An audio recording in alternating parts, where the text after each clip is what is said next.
Good evening and welcome in our news for tonight. His Majesty the King holds talks with the German Chancellor on Gaza. The King discusses Gaza's latest developments with the members of the U.S. Senate.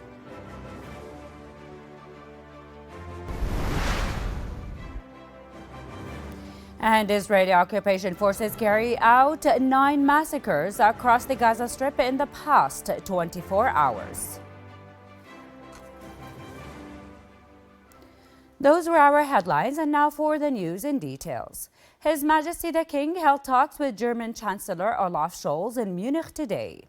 During the meeting, the King stressed the importance of intensifying international efforts to impose a ceasefire in Gaza and warned that Israeli attacks on Rafah will lead to another humanitarian disaster. His Majesty called for ensuring the continuous flow of humanitarian and medical aid to Gaza, especially as the Strip continues to face a severe shortage in basic necessities such as food, water, medicine, and electricity and fuel. The meeting was held on the sidelines of the 60th Munich Security Conference. His Majesty the King met today with members of the United States Senate on the sidelines of the 60th Munich Security Conference in Germany. The meeting covered latest developments in Gaza as His Majesty warned of the danger of the Israeli attacks on Rafah, where over 1 million internally displaced people have taken shelter from the ongoing war on Gaza.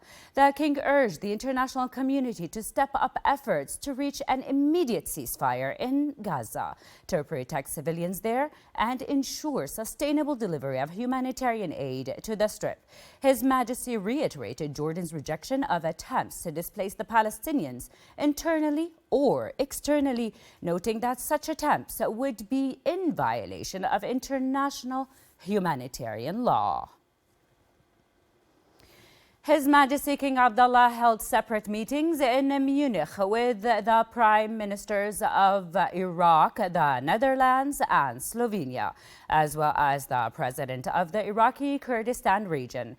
The talks held on the sidelines of the 60th Munich Security Conference tackled the ongoing Israeli aggression on Gaza.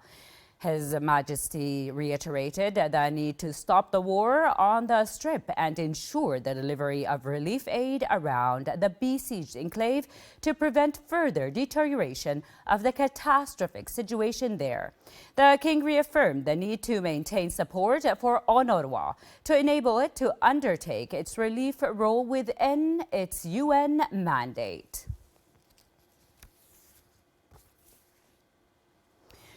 Prime Minister Bashir Khasawne met in Tokyo today with Japanese Minister of Digital Transformation Kono Taro. During the meeting, the two sides discussed the activation of a memorandum of understanding that was signed last year between the Ministry of Digital Economy and the Digital Agency of the Japanese government to enhance joint cooperation.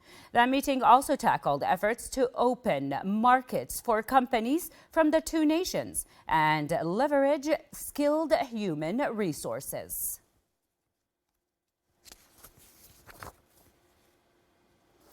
Interior Minister Mazen Al-Farraya said that a joint communication cell has been established with Iraq, Syria and Lebanon to confront drug scourge.